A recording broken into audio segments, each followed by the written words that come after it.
We're not just a couple of middle-aged fat guys talking about classic rock. We're going bald, too. It's the Classic Guitar Rock Podcast. And that's nothing but pure and simple old-fashioned communism. Some French critics called it disgusting, repellent, a cultural Chernobyl. But when I was there, I was as happy as a little girl. That's right. That's my gift to you. Can't no one compel another man to engage in recreation. Certainly not a son of a gun as ill-humored as yourself. Winner of this week's Gulf Coast Golf Classic was Chai Chai Rodriguez. There's a rumor going around the circus that that dwarf and the elephant were lovers. I have wrestled with an alligator. I done tussled with a whale. I done handcuffed lightning, throw thunder in jail. That's bad. Atomic batteries to power. Turbines to speed. Ready to move out. Before we start, I'd like to say something. There's no reason why you shouldn't have complete confidence in your chances to come out of this thing alive and in one piece. From coast to coast, from border to border, from one end to the other and all points in between, the Classic Guitar Rock Podcast is on. Yes! That's awesome! We crank up and break down the great guitar-driven rock of the 60s, 70s, and 80s. And you are invited to come along. We got a full tank of gas, half a pack of cigarettes, it's dark, and we're wearing sunglasses. Hit it. And now, your host, Jeremy Lunnan. Yeah, we don't know anything about that fella there. Who is he? Where's he coming from? It's time for the Classic Guitar Rock Podcast. It's that time again. Time for the Classic Guitar Rock Podcast. And Jeremy, thanks so much for joining me. I'm looking forward to our discussion today. This episode's going to be a little different. There's really about three things that I want to make sure we talk about. Number one, I want to kind of give you an update on what's going on with the podcast, some announcements that I want to make to you. Also, I want to talk about one of these great Beatles mysteries. You know, over the years, there have been a couple different mysteries around the Beatles, conspiracy theories, right?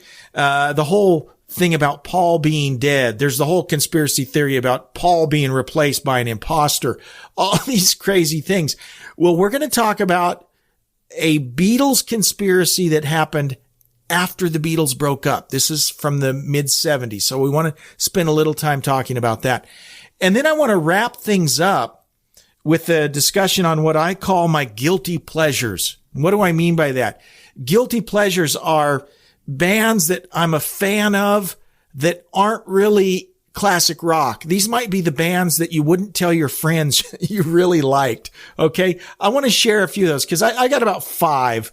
These are 5 bands that I'm a big fan of, even though they really have very little to do with classic rock. I think that would be fun to talk about. And I would love to hear your guilty pleasures, by the way. You can email me those at classicguitarrock@mail.com. And speaking of email, I wanted to share an email that we got this week from a listener named Lauren. She says, "Hi, Jeremy. I love your podcast on MTV and its effect on classic rock.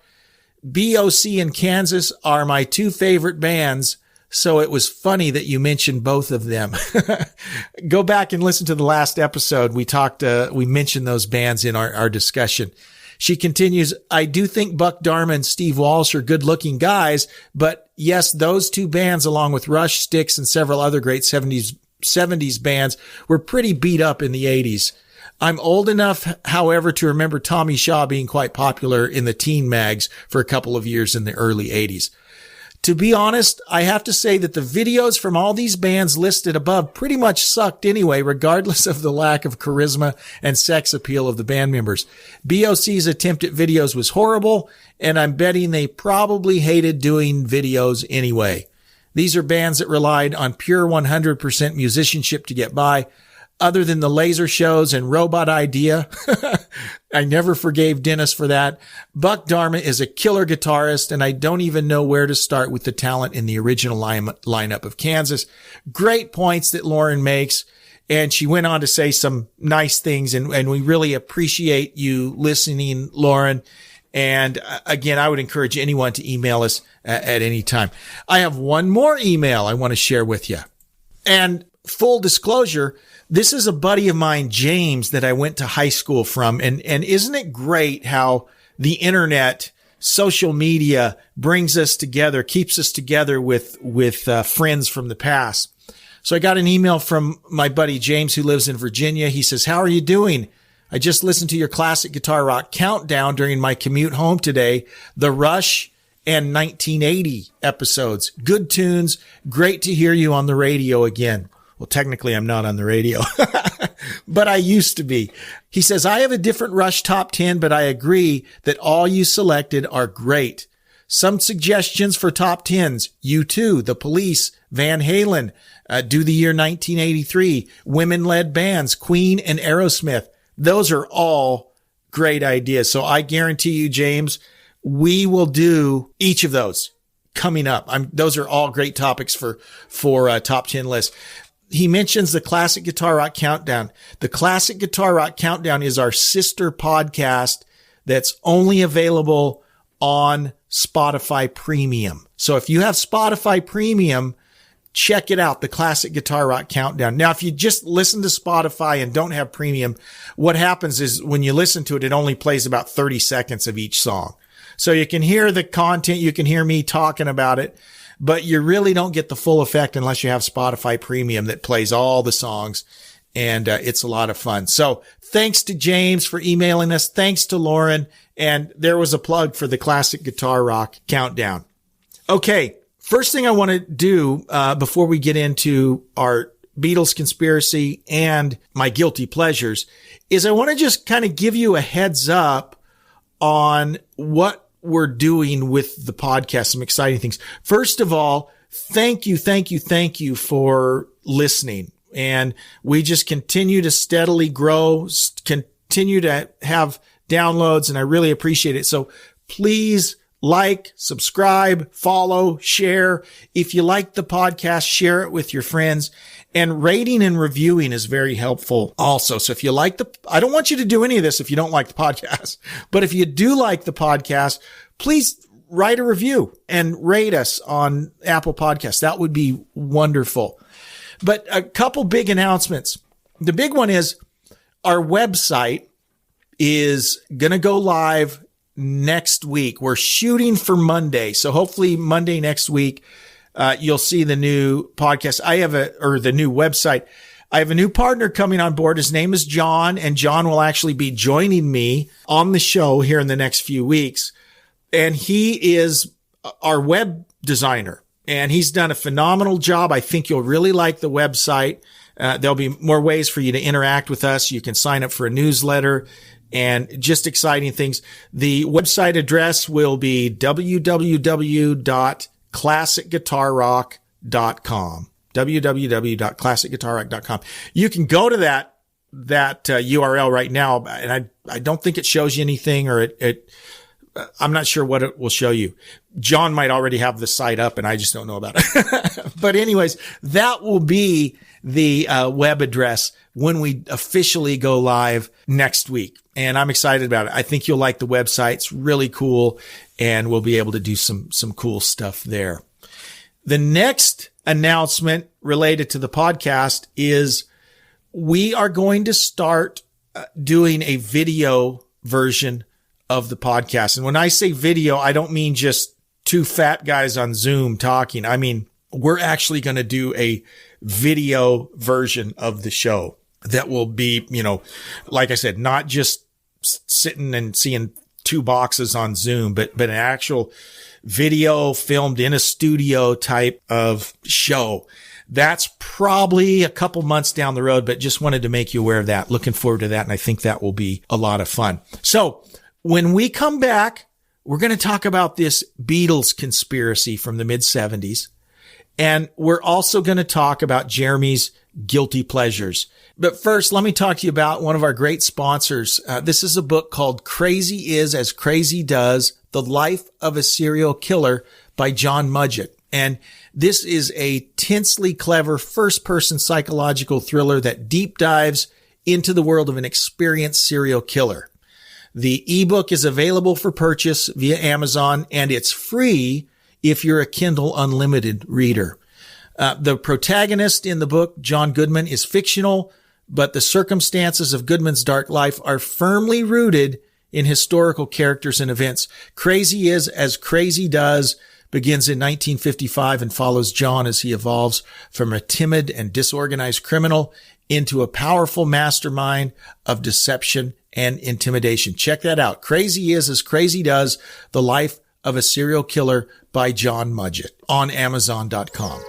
When we come back, let's talk about this Beatles conspiracy and my guilty pleasures. In your mind, you have capacities, you know, to telepath messages through the vast unknown. Please close your eyes and concentrate with every thought you think. Attention! If you live in Spokane, Washington, and have teeth, this message is for you. Braun and Jarvis Family Dentistry knows teeth. Incisors, bicuspids, canines, molars. No tooth is too big or too small. I was delighted and impressed. So impressed, I bought the company. With Braun and Jarvis, you'll have the sweetest grill in the inland Northwest. And let's be honest, nobody wants a funky grill. Braun and Jarvis Family Dentistry. 509-464-2391. That's 509-464-2391. Braun and Jarvis Family Dentistry. Quality dentistry that doesn't suck. Exclusively on ESPN Plus, UFC 313, Saturday. Reigning light heavyweight champion Alex Pereira defends his title against number one contender Magomed Ankalaev, and an explosive lightweight bout between Justin Gaethje and Rafael Fiziev. UFC 313, Saturday at 10 p.m. Eastern. Buy it on ESPNplus.com/PPV.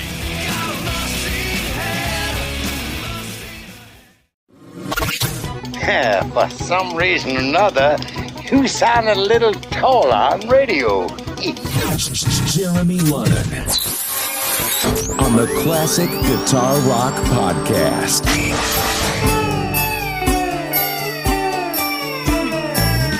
Welcome back to the Classic Guitar Rock Podcast. I'm Jeremy. Today, we're going to talk about a Beatles conspiracy. I love these Beatles conspiracies. And this is one that actually took place after they broke up. This is from the mid-70s. We'll dig into that. First, I want to remind you about another great sponsor of ours, Campfire Audio. Campfire Audio is a premier manufacturer of quality earphones. And Campfire Audio springs from a passionate focus on refined audio reproduction. With a small team of highly skilled and dedicated craftspeople, they continuously experiment with materials and techniques to create something unique and special for the people who care most about it.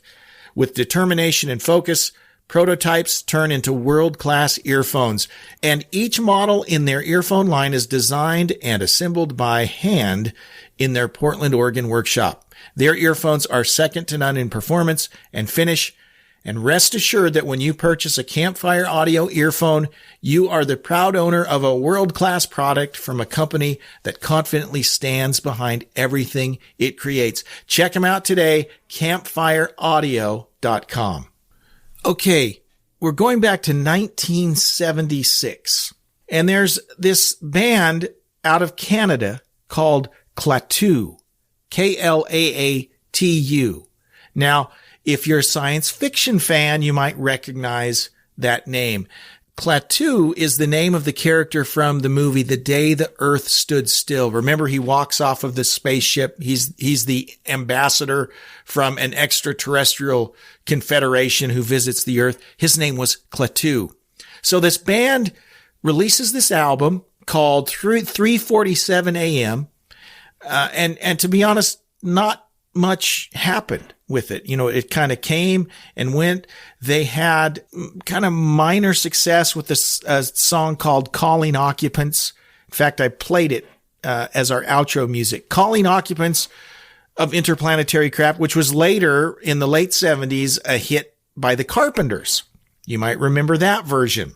Well, this album kind of came and went, and no one really thought much of it. But then In 1977, an article published in the Providence Journal written by journalist Steve Smith speculated that this album could actually be a secret recording that the Beatles had released. Now, when you listen to it, musically, not so much vocally, but musically especially, it has a very Beatlesque sound. These guys were obviously Beatles fans, whoever made this album. If it wasn't actually the Beatles, it was someone who knew the Beatles music and was a fan. So musically speaking, you hear a lot of the elements that you would hear from the Beatles.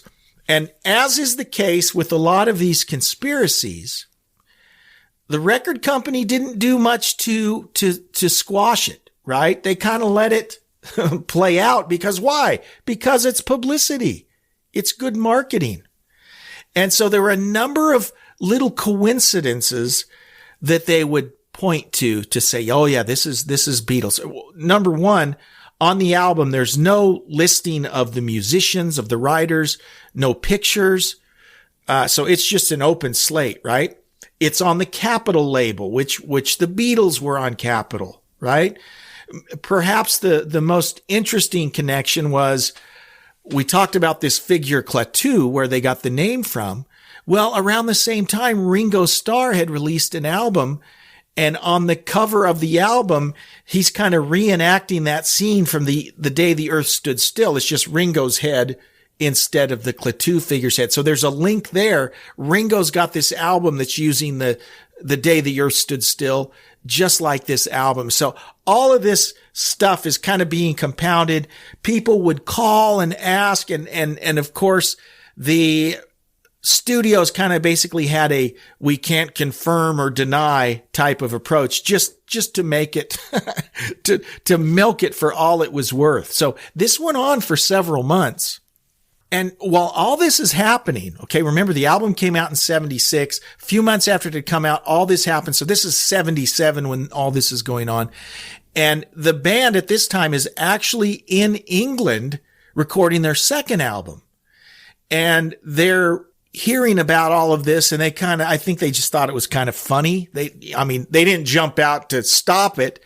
They just thought it was kind of interesting that this was going on. And again, why stop a good thing? If this hype is promoting the band, then why not let that continue? But they didn't take them completely seriously. In fact, a magazine in the UK called the New Musical Express published an article about this whole Beatles Klaatu theory. The title of the article was "Deaf Idiot Journalist Starts Beatle Rumor." So they weren't taking it seriously at all. And actually, all it took was someone to do a little research. And a radio program director named Dwight Douglas, who was at station WWDC in Washington, D.C., he just checked the records in the U.S. Copyright Office. And it told who the band members were, the songwriters' names. Obviously, it wasn't the Beatles. But it just shows you how much people wanted to believe. And guys, if you were a little young, it was a big deal when the Beatles broke up. And for years afterwards, there was all kinds of talk and speculation. Will the Beatles ever get together? Will they ever do anything? There was a rumor that Lorne Michaels, who had just started Saturday Night Live, was going to pay them an astronomical amount of money to come on and do a performance on Saturday Night Live. But there was all of this talk about the Beatles and people wanting them to get together because this was the biggest band of all time, possibly still the biggest band of all time. But in the 70s, for sure, this was the biggest band that there had ever been. And so there was a lot of talk about this reunion stuff. And I think a lot of wishful hoping in terms of people talking about this album. And of course, once John Lennon was killed in 1980, any talk of a reunion was obviously null and void. It didn't matter at that point. But throughout the 70s, there was always this talk and rumors about, will the Beatles ever get together? Wouldn't it be cool if they did? Now, this album itself is not a bad album. I mean, if you're a Beatles fan, if you're a fan of Sgt. Pepper's and the later Beatles stuff, it's a nice listen. It's kind of a cool album. I enjoy listening to it. Again, the album is called Klaatu. 3:47 a.m. is the name of the album. Came out in 1976. You can stream it. I mentioned the version that the Carpenters did in the late 70s. That was my first exposure to the song Calling Occupants. And I've gone back and revisited that song as well. And it's kind of a cool tune. So check it out. Kind of a fun little Beatles conspiracy. And in 1976, at least for a few months, this was kind of the buzz in the rock and roll world. Okay, now let's shift gears a little bit and let's talk about Jeremy's guilty pleasures. Now, I have come up with a list of 5 artists that I've always been a huge fan of, even though they're not really classic rock artists. But these, for whatever reason, these artists all have a soft spot in my heart. And I would love to hear what yours are too. Email me, classicguitarrock@mail.com. I mentioned the Carpenters. And I even mentioned in a past episode how I was a big fan of Karen Carpenter. Well, that's the number one guilty pleasure group on my list. It's the Carpenters. You know these reaction videos on YouTube? Do you ever watch those? I love watching those. They're terrible time wasters, but it's fun to watch them. I've been watching reaction videos to Karen Carpenter. And Karen Carpenter is a very interesting figure. Now, they were, guys, you didn't get any more sappy light rock than the Carpenters, right? Really mellow, very much a soft adult contemporary sound. But man, what a talented duo, brother and sister duo. Karen, of course, got all the spotlight, but her brother Richard was kind of the brains behind the outfit. He found a lot of the songs that they could do, they wrote some, but mostly they would perform other people's music. He was a phenomenal musician, arranger, and really was responsible for getting Karen out front as a vocalist. Karen was a drummer. And it's funny to watch old videos of her singing while she's playing the drums. And she's a good drummer too. And just a tragedy. She died in 1983 of anorexia.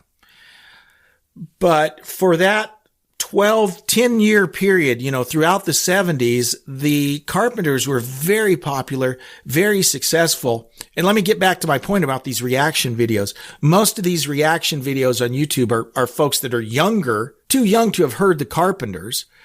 And it's amazing to see these folks that are hearing her for the first time and they're blown away. She had, and this is a cliche, but she really did have like a voice like an angel, just a very beautiful voice. And you hear, this is the music nerd in me coming out. And this was confirmed in some interviews I've heard. You can tell with her delivery that she is singing very quietly and she's very, very close to the mic. You can just hear the way she's mic'd that it's a very intimate recording, right? And others have confirmed that, if you'd sit in the car with her and hear her sing, her voice was very quiet and very soft. And because she has a delivery like that, it's just as a very unique sound. So the Carpenters are my first guilty pleasure. And I still to this day will go back and listen to their albums, from front to back. Because, guys, good music is good music, regardless of the genre. And the Carpenters had great music, very talented. One of the cool stories about the Carpenters, by the way, I believe it was their song Goodbye Again from about 1975. Very slow, sappy love song. And then at the end, it's got one of the raunchiest fuzz tone guitar solos of the time. And it's just funny. It's kind of jarring. You hear it and you go, whoa. But Richard, who was kind of the producer / arranger, that's what he wanted. So it's very interesting to hear this nice soft ballad. And then there's this ripping fuzzy guitar solo going out. Check it out. I believe it's Goodbye Again is the track, but really fun to check out. Another one on my guilty pleasure list. And this is one of those celebrity deaths that hit me really hard because I was such a big fan of his. And that is John Denver. John Denver just an excellent musician, talented guy, great writer, great guitarist, and just a great guy. Who didn't like the PBS specials that John Denver would make? You know, they were awesome. Great stuff. And he was kind of the soundtrack of my childhood. You know, my folks would buy me records, John Denver records. I listened to those all growing up. And so when he died in the late 90s, I was sad. It was like losing a member of the family. But John Denver, still, I'm a huge fan, and I will still on occasion find a John Denver concert on YouTube and watch it, listen to it quite a bit. John Denver's another one of my guilty pleasures. Now, it had to have been late 70s. So I was getting into music, and I used to stay up late on Friday night and watch Midnight Special. Well, one night on Midnight Special, there was a band on that I'd heard of them, and I'd even heard a few songs on the radio over the last few years, the recent few years. But when I saw them on Midnight Special, I was hooked. And in fact, some of the earliest albums I bought with my own money were from this band. And this is the Commodores. I love the Commodores. And because I love the Commodores, I love Lionel Richie. So, you know, all my hard rock friends in high school, when they hear me singing, "You are the sun, you are the rain," they'd laugh at me, right? Is that Lionel Richie? I'm like, yeah, I love Lionel Richie. Well, I was a huge Lionel Richie fan, huge Commodores fan. I can just remember watching this episode of Midnight Special, and they kicked off their set with Brick House. And I just thought that was the coolest thing I'd ever seen. And in fact, I think that weekend I might have gone up and bought a Commodores record. I had a few of their records, but they were just a great R&B funk band. And if you only know the Lionel Richie stuff, which is awesome, you got to go back and listen to like Fancy Dancer and Machine Gun, which is a great instrumental song. Love is Slippery When Wet. I mean, all of these great funky songs that the Commodores had, they were awesome. Very soft spot in my heart for the Commodores and for Lionel Richie. Another band, we talked about MTV on the last episode, and I even talked about these guys. I didn't admit on that episode, but I'll admit, we're friends here. I'll make this admission. I really like Duran Duran. And guys, that's something you could not admit in my circle of friends. You know, all of my friends wearing their Judas Priest, Motley Crue shirts. If I was to say, I really like Duran Duran, they would have punched me, right? But I love Duran Duran. Even back in the day on MTV, all the girls like Duran Duran, but man, Hungry Like the Wolf and Rio and Girls on Film, those songs would come on and I dug those. And listen to the bass lines on some Duran Duran. So that guy could play. Just catchy songs. They were MTV. I mean, when I think of MTV, the immediate band that comes to my mind is Duran Duran, because they were such a big part of the early days of MTV, and they had catchy songs. I liked it. And now I'm comfortable enough in my own skin to admit I really like Duran Duran. Now, my last guilty pleasure, and I really shouldn't be guilty about this because this person is just a world-class musician, recognized around the world as one of the best, and that is Glenn Campbell. Glenn Campbell, obviously mostly known for his country music, but I saw an interview with Glenn Campbell. He died probably 5 or 6 years ago now, but I saw an interview with him, and he said he was watching one of those VH1 countdown shows where it was like the top 100 songs of the 70s. And he says as he got through that countdown, he realized he personally had played on almost half of the songs. So think about that. Glenn Campbell was in the 70s, kind of what Steve Lukather was in the 80s. I mean, he played on just about everything. He was part of a group of musicians in Southern California called the Wrecking Crew. And the Wrecking Crew was famous for playing on some of the biggest albums ever. And they did not get the credit they deserve, right? Because so much of these famous albums were the product of the studio musicians who made it work, right? I mean, a singer, songwriter might come in with a melody and the basic chord changes, but as far as making it a hit, I mean, that was musicians like those in the Wrecking Crew that made them hits. And Glenn Campbell was one of those guys. Glenn Campbell was also a member of the Beach Boys, for a while. He was in the Champs. Remember the song Tequila? Glenn Campbell was in the Champs. And he went to LA to be a studio musician. And oh, by the way, he just happened to be a great singer too. And so that he kind of took off as a singer in the 60s, but his original intention was to be a studio musician. But he is just a consummate professional, consummate performer, world-class guitar player, any style. I mean, he could play any style. His genre of choice was usually country, but he could play anything. And again, he's one of the artists that I grew up with as a kid. Lots of records of Glenn Campbell around, listened to a lot of that. Another musician that I have a very soft spot for. I would love to hear your guilty pleasures. Share with me those artists that you would never admit that you liked to your hard rockin' friends. I just think that would be fun to hear. Email me at classicguitarrock@mail.com. Guys, this has kind of been a meandering episode, but these are some things I've just been thinking about and wanted to talk about. Thanks so much for listening. Again, email me, classicguitarrock@mail.com. If you like the podcast, please follow, subscribe, share it with your friends, and we will see you next time on the Classic Guitar Rock Podcast. Bye-bye. Thanks for listening to the Classic Guitar Rock Podcast. Oh, sweetening! Please like, subscribe, and share. You can email us at classicguitarrock@mail.com. We're not ordinary people. We're morons. We'll see you for the next episode of the Classic Guitar Rock Podcast.